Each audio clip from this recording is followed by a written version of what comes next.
but I promise you, the dawn is coming. Oh, sorry, I was just having a Batman moment because I'm on the actual set of Commissioner Gordon's office from the Dark Knight trilogy to check out the new Batman game, Batman Arkham Origins. And using my second world's best detective skills, after Batman, third if you count Sherlock Holmes, I'm going to find out some details about the future of the Arkhamverse. But first, let's look at Arkham Origins, the latest in Warner Bros.' series of flying mammal dress-up simulators. The game is set on Christmas Eve in Bats' second year of crime fighting, and as a little Crimbo gift, the villainous Black Mask puts a big old bounty on Batman's pointy-eared head, which attracts a group of highly trained assassins intent on taking him down. Seriously, the only guy who has worse Christmases than this is John McClane.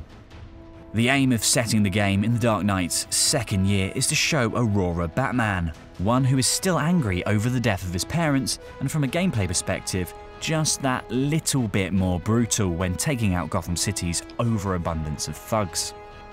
But could the Arkham series go earlier in Batman's career? Could we be playing a game based on Frank Miller's famous comic book run Year One sometime in the future? Arkham Origins senior producer Ben Mattez explains why we probably won't.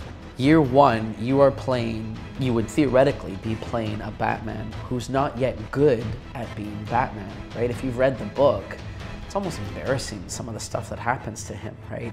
And so it would have been a real stretch to say that he's got all these great gadgets and he's, just flowing, free flow style, flowing from one enemy to another and doing 50-hit combos and whatnot. And yet he gets stabbed in the leg while he tries to stop a couple of kids from stealing a television set. So we also have to assume that the old age Batman from The Dark Knight Returns at the other end of the timeline is off the cards for similar reasons. Because the last thing you want when you're facing off against Killer Croc is a slip disc. And it might be hard to get that patented Batgirl down when you got a Werther's original in your mouth. So, to find out where the series is headed, we probably need to pin down just what it is that defines the Arkham game universe.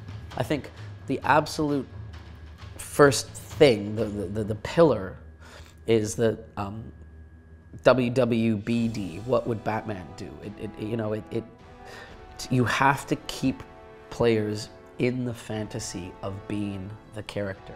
What would Batman do? Well, Batman does have a habit of disappearing right in the middle of a conversation.